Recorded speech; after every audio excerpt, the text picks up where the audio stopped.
Muy buenos días a nuestro auditorio de Omnia Noticias. Nos encontramos en esta conversación, en estas charlas que hemos programado con personajes de primer nivel, que en este momento pues tenemos aquí el honor de recibir a quien fuera también el ex coordinador de la Secretaría Particular de la Presidencia, el ex portavoz de la Presidencia de la República del 2000 al 2016. Nos encontramos con el maestro Rubén Aguilar Valenzuela, quien pues en esta ocasión se encuentra en nuestra alma mater, en la Universidad Autónoma de Chihuahua, en la dirección de la Facultad de Filosofía y Letras de la UASH, para exponernos sobre su reciente obra, un compendio de testimonios que develan y revelan la vida castrense de nuestro país, como durante este sexenio pasado, que estuvo al frente Andrés Manuel López Obrador, la militarización es un talón de Aquiles, un calificativo que se le da a este gobierno anterior, y Rubén, a través de tensiones en el ejército, diálogos con altos mandos, nos explicaría qué fue lo que se logró, don Rubén, y agradecerle de verdad esta oportunidad de entrevista. ¿Qué nos dicen estos testimonios? ¿Qué nos revelan sobre la vida militar y la relación con el mando civil en México? Pony, mil gracias por la entrevista, mucho gusto.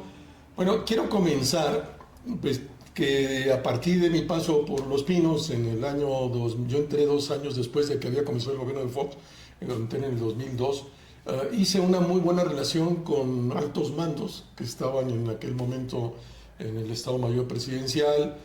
Algunos eran coroneles, tenientes coroneles, otros ya generales, pero fueron pues avanzando en la carrera, en el ejército, y mantuve siempre la relación con ellos y el contacto con ellos, y platicábamos de cuál era la situación del país, de la lucha contra el crimen organizado, hombres cultos, algunos habían después estado en agregadurías militares en el extranjero, conocían el mundo, habían tomado cursos. Bueno. Entonces, cuando entró el nuevo gobierno, me parece muy importante comenzar la plática con esto, porque es el origen de todo. Cuando entró el nuevo gobierno, pasó y se sabía al interior de las Fuerzas Armadas que el general Cienfuegos, el ministro de la Defensa de Peña Nieto, le entregó al candidato electo, Andrés Manuel López Obrador, el presidente electo, una papeleta con 5 nombres de las gentes que podrían ser secretarios de la Defensa, por su trayectoria, por su reconocimiento al interior del ejército. Y el presidente electo le dice a Cienfuegos: general, pues me dio muy poquitos, deme otra lista. Y el general Cienfuegos le entrega 10 más, en razón como de prelación por jerarquías, tiempos, cargos, etc. Y con esa lista el presidente hizo a los que nunca iba a nombrar como secretarios de la Defensa. Y en la historia del país, aunque no esté en la ley militar, solo hay 27 generales de división. Nunca puede haber más. Para poder entrar uno, tiene que haberse jubilado uno o morir el otro, ¿verdad? Y el único requisito que establece la ley militar para ser ministro de la Defensa es que seas el general de división. Entonces, el presidente electo, al general último de división, al que acababan de nombrar, el que tenía menos reconocimiento y menos trayectoria, a ese lo nombró secretario de la Defensa.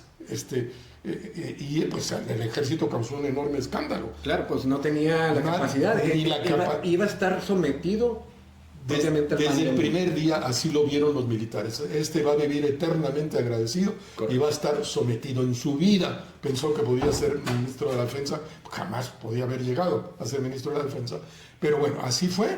Y entonces militares, altos mandos dentro del ejército y fuera del ejército, ya en retiro y en activo, me pidieron, y nos buscábamos y seguíamos platicando. Me dijeron: ahora sí queremos que escribas, pero sobre cuál nosotros pensamos que está pasando en el ejército, pero vamos a darle. Y fueron como, siempre me extrañó mucho que los de adentro, en retiro, y los en activo pensaban exactamente igual, lo que habla de una extraordinaria formación en el ejército, cómo marca a sus personas en la formación en el colegio militar, después en la superior de guerra, en los diversos instrumentos de formación que tienen los militares. Entonces me dijeron: pero vamos a darle el beneficio de la duda 2 años, para ver si así aprende, porque como nunca estuvo expuesto a este tipo de cargos administrativos, de grandes, ¿no? Vamos a ver si aprende. Y al inicio del tercer año me dijeron, este señor está absolutamente alineado con el presidente, lo manda y hace con él lo que quiere, sí queremos que escribas. En este caso el general Cienfuegos.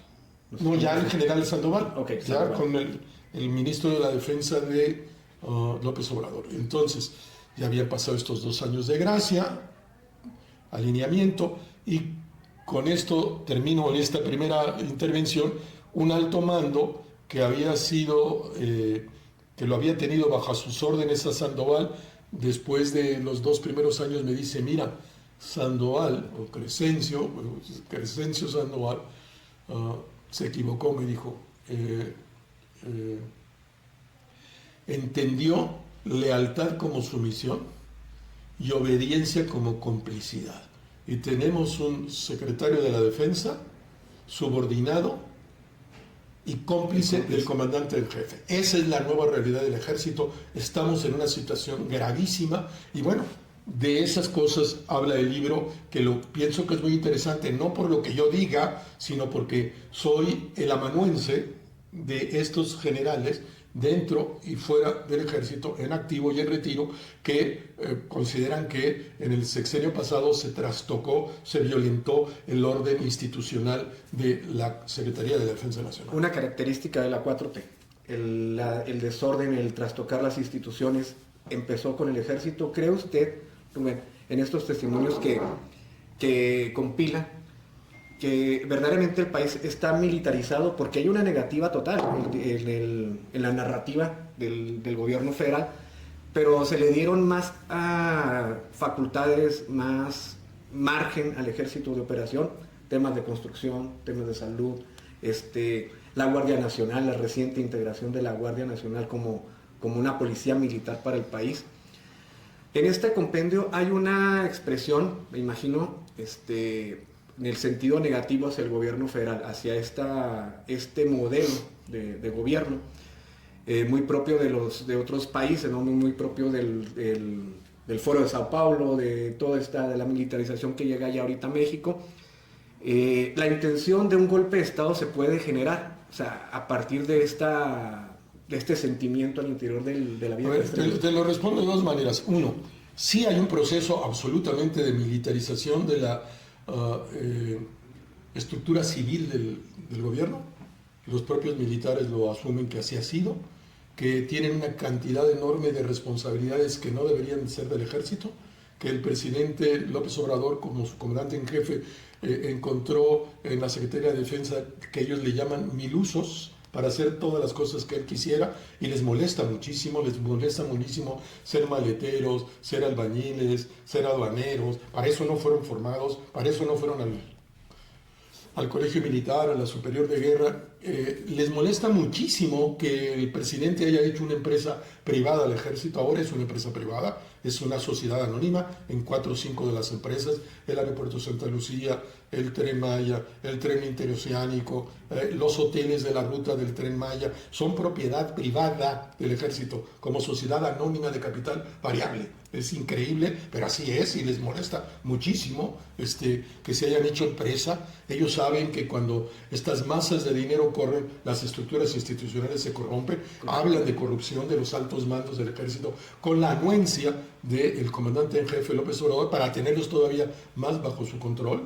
Y en este sentido utilizan la palabra, y ahí viene en el libro toda esta discusión, que el comandante en jefe, con la anuencia y con la colaboración de Crescencio Sandoval, el secretario, distorsionaron la definición institucional del ejército, que había costado tantas décadas y que está tan claramente perfilada en la Constitución, que se distorsionó para convertirse en eso, en una secretaría milusos a los caprichos del comandante en jefe, teniendo una estructura brutalmente disciplinada, eficaz, ordenada, que lo que le ordenes lo va a hacer. Respetada, y lo que le ordenes lo va a hacer, no va a pasar que no lo haga en razón de su capacidad. Digamos, esto está muy claro. 2, la posibilidad de golpe de Estado. Estuvimos hace unas semanas a la posibilidad de un golpe de Estado de parte de la presidenta cuando se había dicho que cualquiera que fuera la decisión de la Suprema Corte respecto a la reforma no la iba a respetar. No, la única y compran a Dayan, a Pérez Dayan, y entonces ya no se ve obligada ella a plantear el que no va a respetar, pero hubiera habido un golpe de Estado desde los civiles. Hoy el golpe de Estado es de la estructura civil de Morena, no del ejército. El ejército está absolutamente sometido a la comandante en jefe, a Morena. Se ha morenizado el ejército, se ha partidizado. En el libro viene también de intervención electoral. ¿Hubo intervención electoral? Yo pienso que hay de diversas maneras, hay que precisar con mucha claridad, pero uno de los informantes, un general, me dice: Rubén, es una vergüenza, hemos dejado de ser una estructura del Estado mexicano, del ejército, para convertirse en una estructura de partido, y nosotros, orgullosos generales de la República, hemos ido pasar ahora a ser generales de gobierno. Y estamos sujetos a lo que nos digan desde la oficina de Palacio Nacional, donde nuestro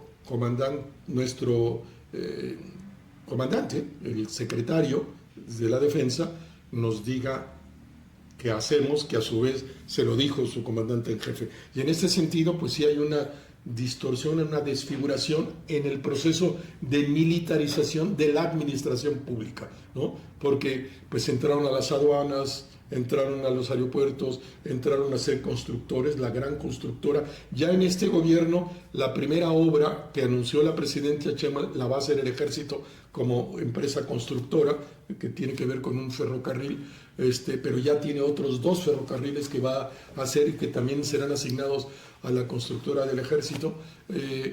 Y bueno,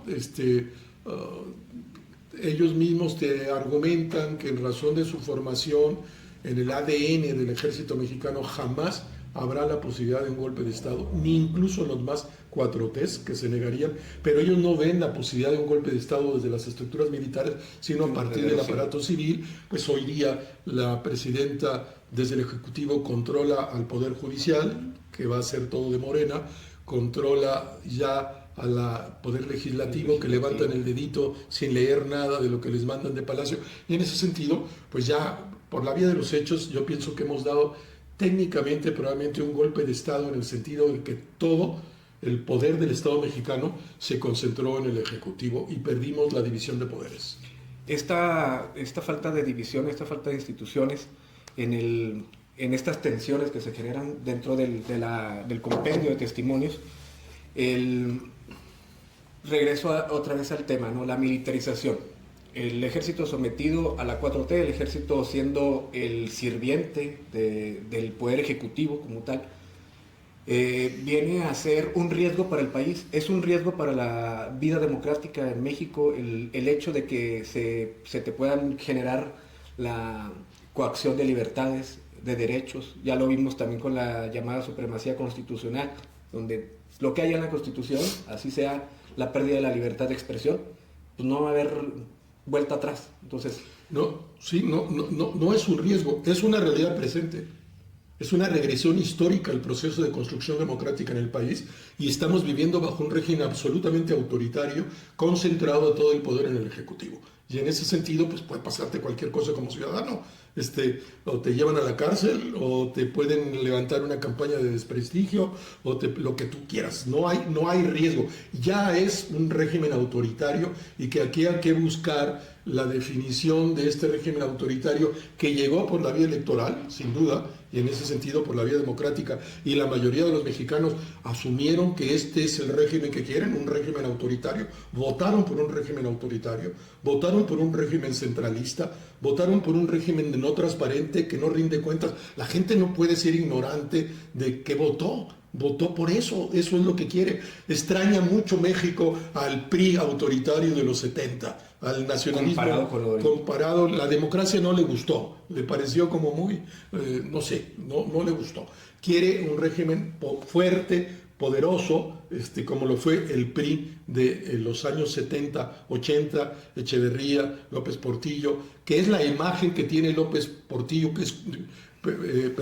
que tiene López Obrador, que es cuando él entra al PRI, en el último año del presidente Echeverría, es cuando entra al PRI y está estos 14 años en el PRI, presidente del PRI de Tabasco, crea el himno del PRI de Tabasco cuando es presidente, es un priista, y yo lo respeto mucho por su coherencia priista, jamás ha dejado de ser priista, nunca fue un hombre de izquierda, no estuvo en el Partido Comunista, no estuvo en ningún partido socialista, estuvo en el PRI y luego en las reformas del PRI, cuando el PRD le acoge a Cárdenas y a todo ese grupo, pero ya es la dominancia del PRI en el propio PRD, y luego pues ya construido el nuevo PRI, que es el neopri, que es Morena, todos son del PRI, algunos cuantos del PAN, y básicamente toda la estructura PRI del PRD que se construye en el partido Morena, pero yo no veo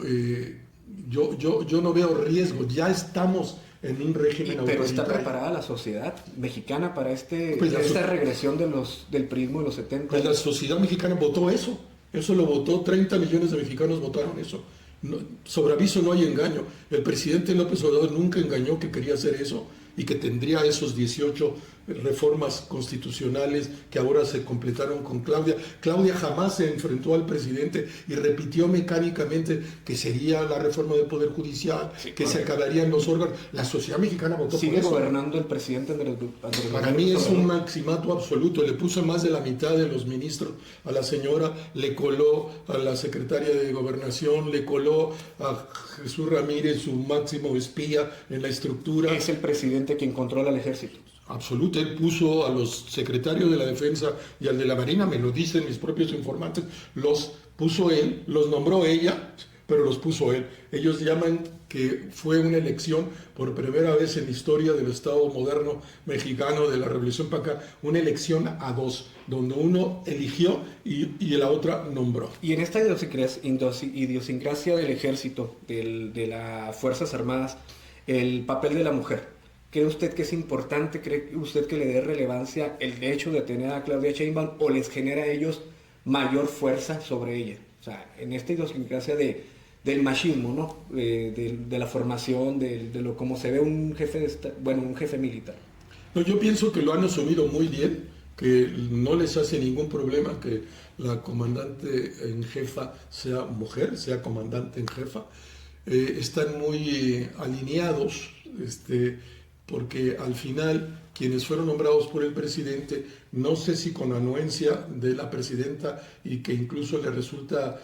pues, no, pero ¿cuál anuencia? Pues si está sometida al... Pues sí, o no sé si le gustó, no conozco, si le gustó y le dice, pues me resolví un problema y aquí me lo arreglé y no sé qué, o le molestó, pero tanto el general de la Defensa como el de la Marina han hablado cosas extraordinarias de ella también en los cuantos discursos ha hablado maravillas de ellos. Me parece que el discurso de la comandante en jefa es mucho más militarista que el discurso del propio López Obrador. En los 4 o 5 discursos el día de la entrega de esta primera obra pareciera un militar el que estaba hablando, no un civil. Ella tiene un discurso muy militarista. De hecho se menciona que la presidenta, la comandante en jefe, ella perteneció a un grupo de guerrilla. Es lo que se menciona, ¿no? Respecto, pero fue un error, a mí me parece una tontería de Petro, el presidente de Colombia, cuando vino a la toma de posesión. Él estuvo en una de las organizaciones guerrilleras de su país y Claudia fue simpatizante de esa corriente aquí en México, pero no estuvo nunca en la guerrilla, ¿no? Fue pues como todos esos grupos de solidaridad que había con las guerrillas de Centro y Sudamérica en estos años los años 80 en particular, con las guerrillas colombianas, guatemaltecas, salvadoreñas, y ella fue simpatizante de este movimiento guerrillero en el cual participó Petro, y me parece una tontería de Petro haber dicho eso, no le hizo ningún bien a la presidenta, pero bueno, así es Petro, dice, lo conozco cuando era alcalde de Bogotá, pero dice muchas cosas, él no tiene continencia en la palabra. Para cerrar esta primera parte, Rubén, y mencionarles a nuestro auditorio de Omnia, nos encontramos con Rubén Aguilar Valenzuela, escritor, periodista, ex portavoz de la Presidencia de la República. Se encuentra en la ciudad de Chihuahua, en la Universidad Autónoma de Chihuahua, para presentar su reciente obra, un compendio de testimonios militares que revelan cómo el sometimiento de la vida castrense ha quedado bajo el mando de la 4T, cómo el servilismo y propiamente estar sometidos a ellos a partir de las anuencias que les dieron, los contratos, la intervención del ejército en la vida pública. Y pues nos viene a presentar estos testimonios aquí en la Universidad Autónoma de Chihuahua. Vamos a cerrar esta primera parte con esta siguiente pregunta. ¿Qué le mencionan o qué le comentan estos testimonios a partir también del tema de la emergencia sanitaria COVID-19? Estuvieron las vacunas, todo el tema médico, bajo el mando del ejército, bajo el aseguramiento, la seguridad del ejército mexicano, pero al final de cuentas fue una masacre terrible a la población. Es algo que viene cargando, que carga los muertos por COVID, el expresidente Andrés Manuel López Obrador. Mira, Pony, para ser absolutamente honestos y sinceros, sobre ese tema nunca hubo tema, nunca salió el tema. Sí son conscientes, porque son hombres cultos, interesados, que bueno, esos 800,000 muertes en exceso de México nos convirtió en el segundo o tercer país del mundo con más muertos por COVID, por incapacidad, el genocidio de Gatell y el genocidio de López Obrador por haber implementado esa estrategia imbécil de ponte en la mañanera detentes para que no abraza, no es cierto que no. Bueno, el presidente fue un promotor de la pandemia junto con el imbécil genocida de Gatell, pero no, esos son comentarios míos, no salieron en ninguna de las conversaciones. Volvemos en otra segunda parte de esta entrevista. Gracias.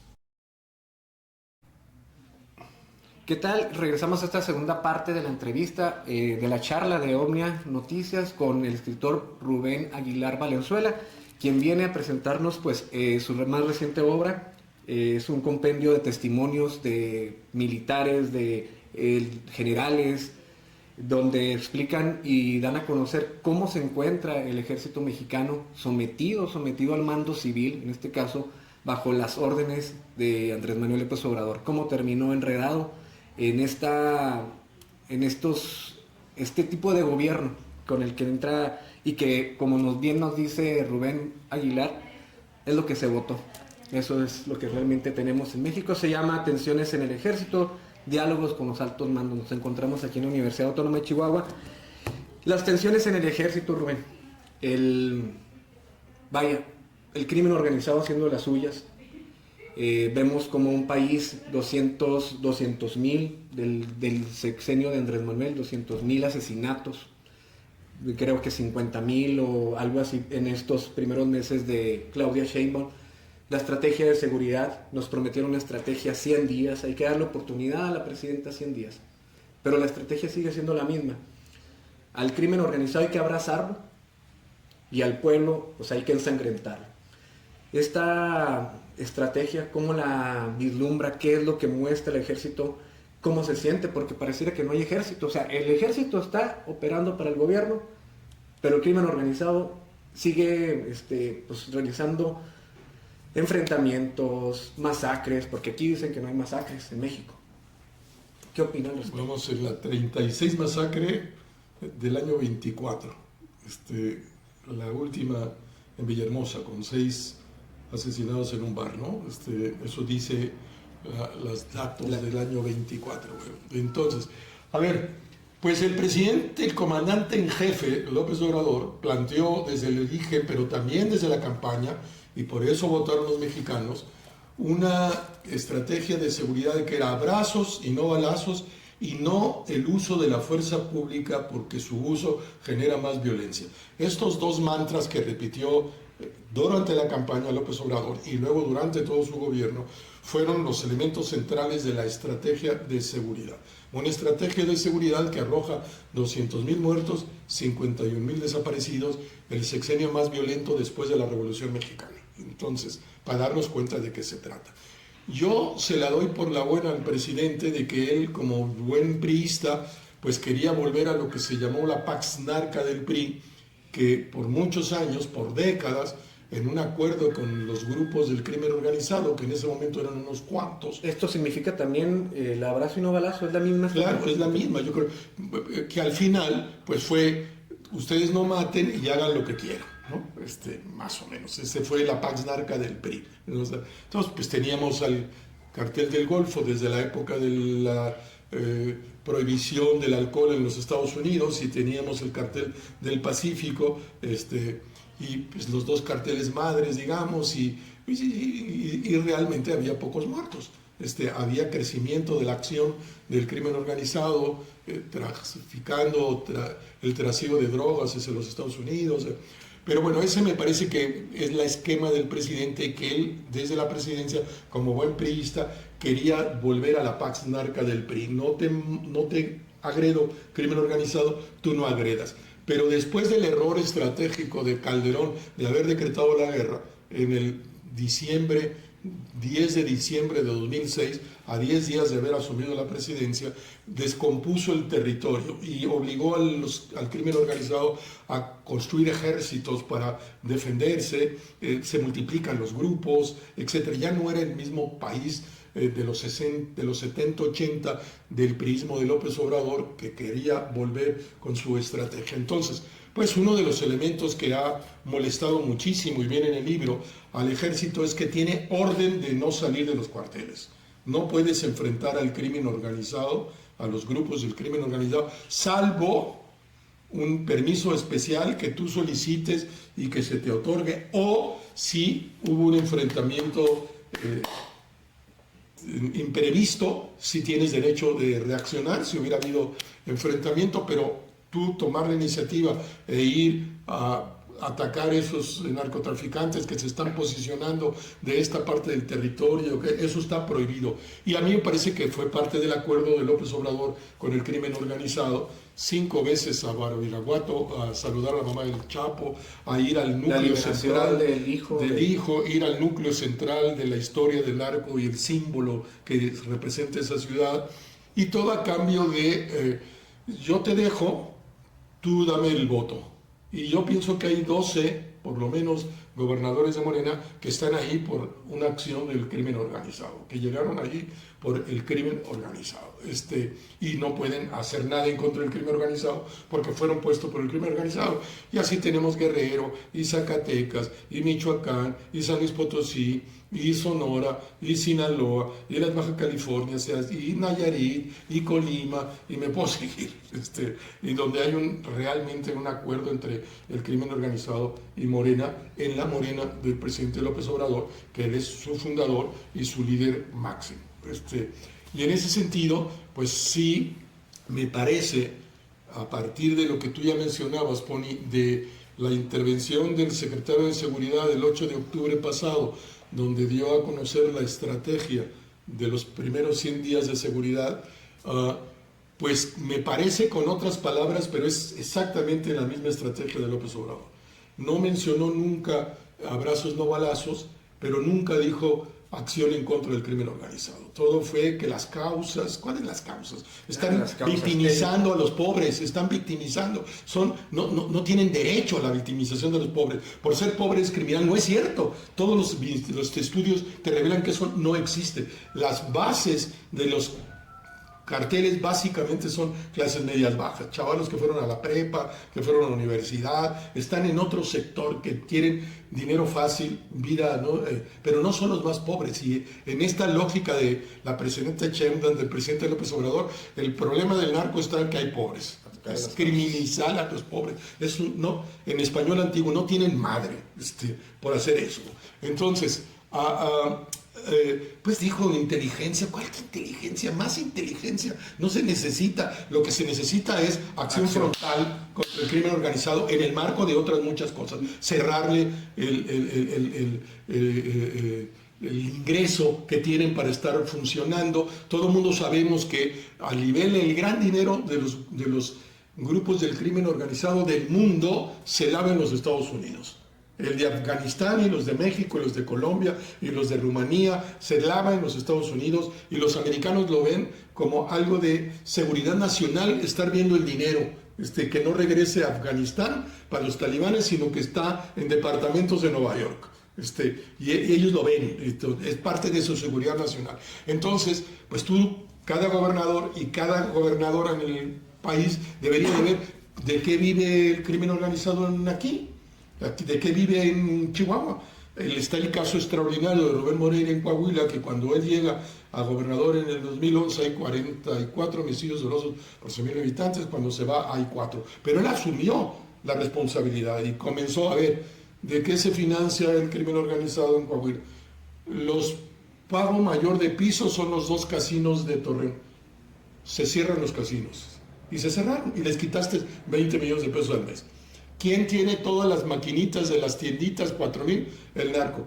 Tienen todas las tienditas. ¿Quién controla las carreras de caballos? ¿Quién controla las carreras, las peleas de gallos? ¿Quién controla el crimen? Pues hay 2 gobiernos posteriores, el de Riquelme y ahora el de Jiménez, que siguen cerradas los casinos, los junkers, las peleas, etcétera, y en ese sentido pues el crimen no tiene con qué financiarse. Ya no es rentable estar en Coahuila, pues te vas.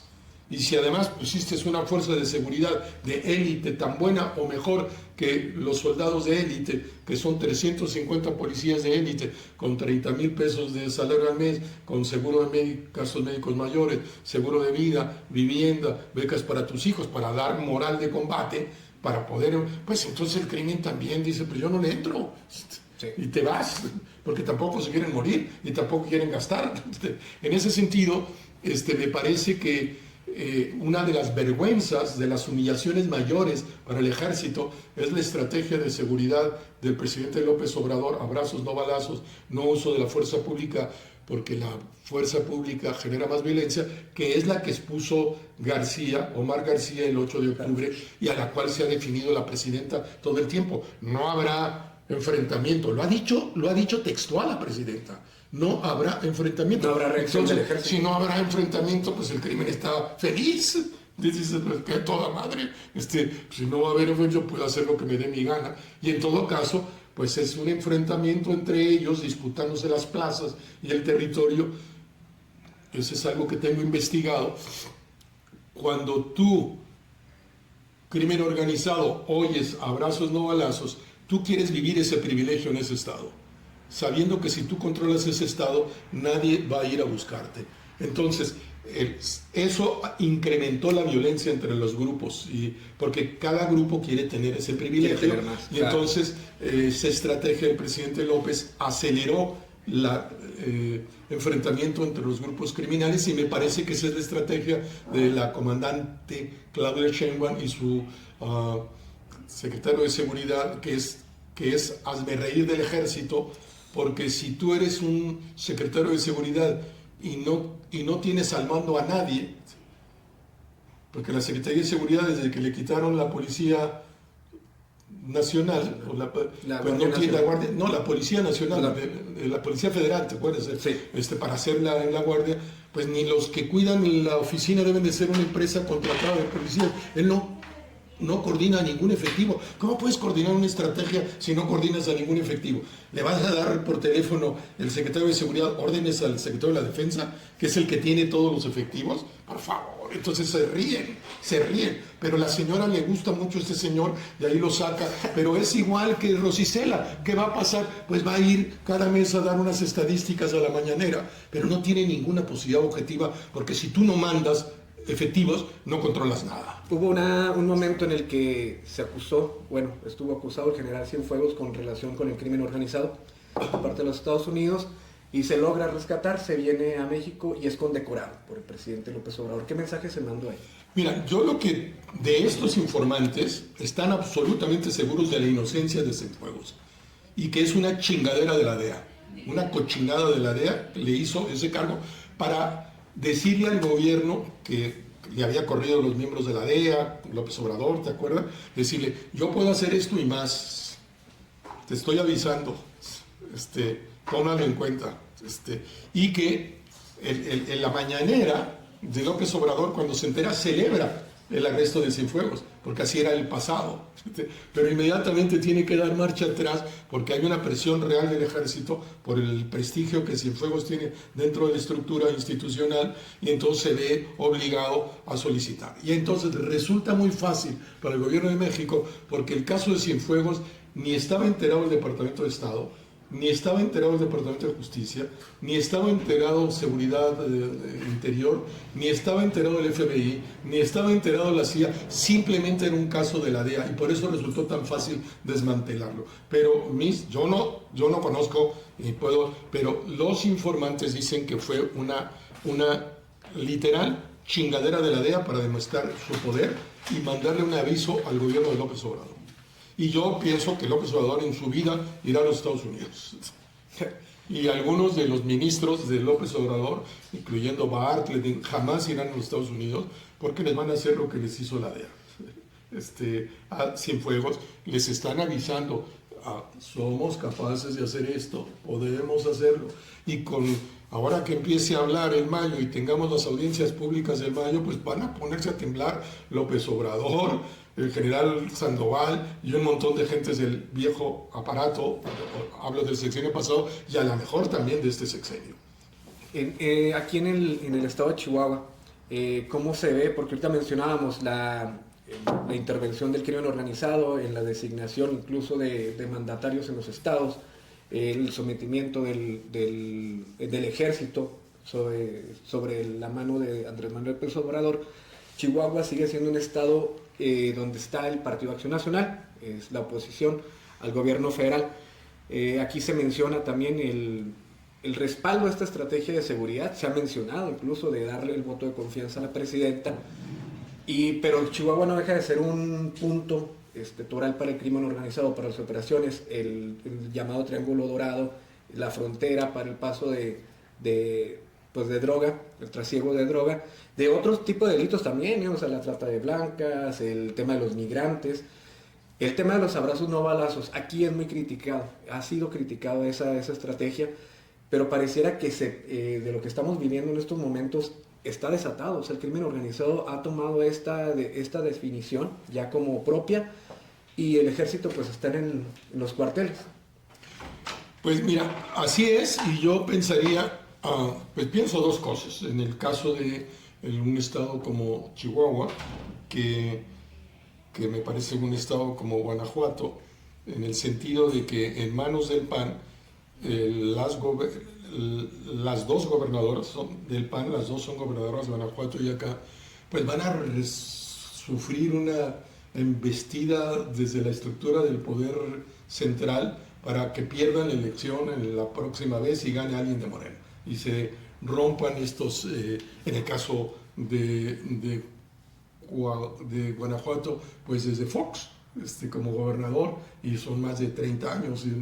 Eso me parece que se va a dar y va a ser muy fuerte, y van a tener las gobernadoras que enfrentar a toda la estructura del Estado mexicano en las próximas elecciones a gobernador. Así lo veo, y lo pongo de allá. Y dos, en el tema de la seguridad, pues yo, de lo que yo he trabajado, de lo que yo he visto, de lo que yo he estudiado, de lo que es, si la gobernadora no asume ella la responsabilidad y crea una policía de élite articulada con las policías municipales de todo el estado, y empiezan una lucha frontal en contra del crimen organizado, y dos, empiezan a cerrar todas las fuentes de financiamiento que se articulan aquí en el estado, y cada estado es diferente, pero hay que ver dónde está. Pues el caso de la madera, que el trasiego de la madera de la sierra hoy, que se ha convertido en el mayor negocio del crimen organizado en Chihuahua, mucho más que las drogas, y ese tipo de cosas. Pues no, el problema no va a resolverlo en su acuerdo con la federación. Ayuda a tener un acuerdo con la federación complementario a la acción del gobierno del estado. el líder del proceso de seguridad debe de ser el gobernador o la gobernadora, para el caso la gobernadora, con su policía de élite, articulado en un mando unificado de todas las policías del Estado, con acciones frontales en contra de la reproducción del ingreso con el que se mantiene el crimen organizado, con plantear el tema de los derechos humanos, el sistema carcelario, los ministerios públicos, todo eso está en el caso ejemplar de Coahuila, está. Y hay un libro de eso entre Rubén Moreira y yo que se llama Jaque Mate al crimen organizado, de cómo se organizó y cómo desapareció el crimen organizado en Coahuila, cómo desapareció, se fue, porque no fue rentable, entre los que te matan y no tienes dinero, porque entonces ¿qué? No es rentable. Pues en costo-beneficio me voy para otro estado, probablemente se fueron para Zacatecas, no sé, pero, insisto, las fuerzas federales no van a resolver el problema de seguridad, como quedó demostrado en el sexenio de Calderón, con 116,000 homicidios dolosos, 60,000 en el de Fox, que son muchos, pero no tiene nada que ver. 116,000 con Calderón, 150,000 con Peña Nieto, 200,000 con López Obrador, y como vamos en octubre y noviembre, seguramente la presidenta terminará en 200,000 o más de 200,000 también. Ya en octubre hubo más muertos que en octubre de 23, en este octubre, 7% más de los muertos de octubre de 23 de López Obrador.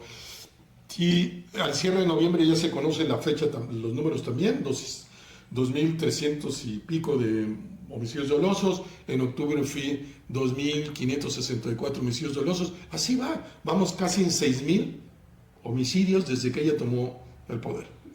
¿Por qué? Porque están aplicando la misma estrategia. Si aplicas la misma estrategia, tendrás los mismos resultados. Estamos en entrevista con el escritor Rubén Aguilar Valenzuela, quien presenta su libro, una serie de compendio de testimonios, tensiones en el ejército, diálogos con altos mandos. Para cerrar esta entrevista y agradecerle, Rubén, ¿qué nos puede agregar que es importante que se conozca en la población mexicana de estos testimonios? ¿Cuál sería uno de los puntos torales? Bueno, primero pues que diría dos cosas nada más para despedirme, Pony. Uno, que yo pienso que lo insisto mucho con mis alumnos en la UNAM, con mis alumnos en Ibero, cada quien tenga la opinión y la preferencia electoral que le dé la gana.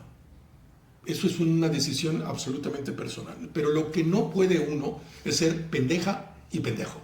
Y cuando yo digo que no puede ser un universitario, cualquier ciudadano, es ignorar la realidad, ignorar los datos de la realidad. Yo quiero votar Morena porque me siento muy identificado, pero no ignoro que fueron 200,000 muertos y 51,000 desaparecidos, porque está el dato objetivo. Tengo otras razones emocionales, bueno, está bien, cada quien elige. Lo que no tenemos derecho es a hacernos pendejos. Y me parece, es una invitación a todas y todos los estudiantes o quienes estén oyendo, es que démonos el derecho a la verdad, a tener los datos y a partir de los datos hacer análisis, no con emoción, no con la panza, con la cabeza. Esa primera conclusión. Y la segunda, pues estamos en presencia de una de las estructuras más emblemáticas del Estado de Derecho mexicano, que ha sido el ejército, con todas sus claudicaciones y el 68 y otras matanzas y cosas que sabemos que existen, pero al final era una estructura institucional sólida, una estructura del Estado, no de un partido. Y bueno, en este proceso de morenización del conjunto de la sociedad mexicana, el ejército no es ajeno y ha pasado a ser ya no un ejército del Estado mexicano, sino un ejército controlado por Morena, a partir del presidenta, en este caso, y el presidente anterior de Morena como comandantes en jefe. Y en nuestra Constitución, quien comanda las Fuerzas Armadas es el presidente en turno, el único general de 5 estrellas, o la única generala de 5 estrellas. Entonces, pues eso es una realidad lamentable, porque hemos perdido al ejército como estructura de Estado para convertirla ya al día de hoy, con López Obrador, en una estructura de partido. Muy interesante la plática, la charla, y pues nosotros les invitamos para que nos acompañen en esta entrevista y a que se den el tiempo de verdaderamente leer estos testimonios. Vale la pena entender la realidad que enfrenta México, entender cómo el declive de las instituciones y sobre todo de alguien como es el Ejército Mexicano, que hoy hasta se le quiere cambiar nombre, se le juega. Y pues estamos aquí con la entrevista con Rubén Aguilar Valenzuela. Les agradecemos mucho a todo el auditorio de Omnia Noticias y nos vemos en las redes sociales y en nuestra página www.omnia.com.mx. Muchas gracias. Gracias a ti. Gracias. Gracias.